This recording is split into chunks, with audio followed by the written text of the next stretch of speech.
بسم الله الرحمن الرحيم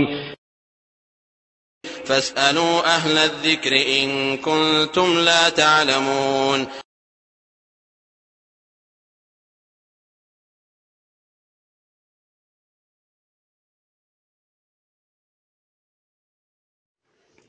ওয়ালাইকুম আসসালাম রহমতুল্লাহি ওয়া বারাকাতুহু। সিঙ্গাপুর থেকে এক ভাই প্রশ্ন করে জানতে চেয়েছেন যে আগে অনেক গুনাহ হয়ে গেছে, তো এখনো সে তওবা করেছেন, আলহামদুলিল্লাহ, আল্লাহ কবুল করুন সেই তওবাকে।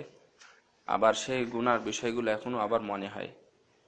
তো গুনাহ করেছি না করেছি এ বিষয়টা কেবলমাত্র আল্লাহ রাব্বুল আলামিনই জানবে, আমাদের অন্য কেউ যেন না জানে। কোনো সময় কথার ক্ষেত্রে আমরা বলতে পারি যে আমরা অনেক বড় পাপী, আমরা অনেক ভুল করেছি, আল্লাহ তুমি আমাদেরকে ক্ষমা করো, সেটা ভিন্ন জিনিস। কিন্তু আপনি যে অনেক পাপ করেছেন এই কথাটা কোনোভাবে মানুষকে জানানো যাবে না, কোনোদিনই না। হতেই পারে আপনার তওবা কবুল নাও হতে পারে। যখনই আমি পাপের কথা মানুষকে বলবো তখন কিন্তু সাক্ষী হয়ে গেল। যখন একটা মানুষকে আমি বলবো বা চুরি করছিলাম একসাথে, অথবা খারাপ কাজ, জেনা, ব্যভিচার, মানে অত্যাধিক বিভিন্ন ধরনের কাজকর্মের সাথে যখন আরেকজনকে জড়াবো তখন কিন্তু সে সাক্ষী হয়ে যাবে। এই জন্য কাউকে বলতেও হয় না, কারোর সাথে পাপের বিষয়ে সম্পর্ক করতে হয় না। এখন আপনি যেগুলো থেকে তওবা করেছিলেন তো সেগুলো তো অবশ্যই আপনি করছেন না, আলহামদুলিল্লাহ, আল্লাহ আমাদেরকে তৌফিক দিন। কিন্তু সে বিষয়গুলো স্মরণ হচ্ছে। স্মরণ বলতে কি, কেমন স্মরণ? যে আমি তওবা করছি, হায় হায় কি অপরাধ করেছি, এই ধরনের যদি হয় তাহলে তো এটা তো খুবই ভালো। যখনই মনে হবে এই ধরনের কথা তখনই আপনি ইস্তেগফার করবেন, আস্তাগফিরুল্লাহ পড়বেন, এটা তো খুবই ভালো। আর যদি এমনটা স্মরণ হয় যে পাপগুলো আমাকে আবার করতে মন চাচ্ছে, তাহলে তো এটা ভালো খারাপ আর কি বলবে, এটা শয়তানি ওয়াসওয়াসা। শয়তান আপনাকে কুমন্ত্রণা দিচ্ছে, বা শয়তান আপনাকে সেইগুলো কাজ করতে উদ্বুদ্ধ করছে, বা পথটা সহজ করে দিচ্ছে। এটাই তো শয়তানের কাজ, এবং এটাই তো শয়তানের সফলতা আর মানুষের ব্যর্থতা।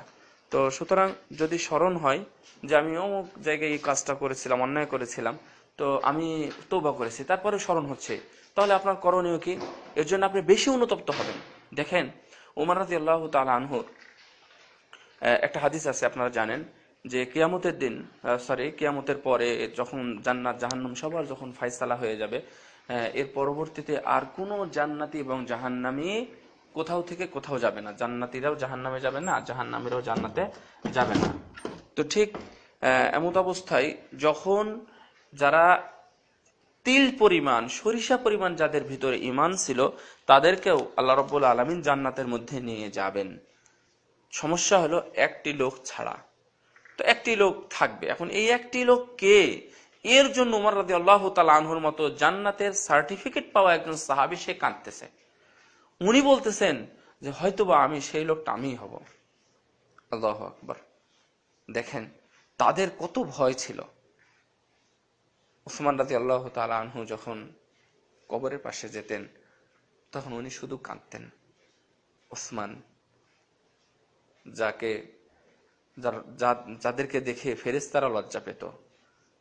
আমরা তো সবসময় বিভিন্ন জায়গায় থাকি, কিন্তু ফেরেশতা আমাদের সাথেই থাকে, অথচ যাকে দেখে ফেরেশতারা লজ্জা পেত, যাকে জান্নাতের সার্টিফিকেট দেওয়া হয়েছে, রাসূল সাল্লাল্লাহু আলাইহি ওয়াসাল্লামের 2 মেয়ের সে জামাই, নূরাইন যাকে বলা হয়, সেই উসমান রাদিয়াল্লাহু তাআলা আনহু যখন কবরের পাশে যেতেন তখনই কাঁদতেন। তো এটা আল্লাহর ভয়টা ভিতরে সবসময় থাকা, এটা একটি ভালো লক্ষণ। যদি পাপের কথা মনে হয় তখনই আপনার খারাপ লাগবে, কান্না আসবে, আপনার মাথাটা নিচু হবে, ইস্তেগফার বের হবে, আস্তাগফিরুল্লাহ বের হবে, এটা তো ভালো কথা, কোনো সমস্যা নাই। কিন্তু যদি শয়তানি কুমন্ত্রণা ওয়াসওয়াসা যদি বের হয় তাহলে সেটা মুশকিল।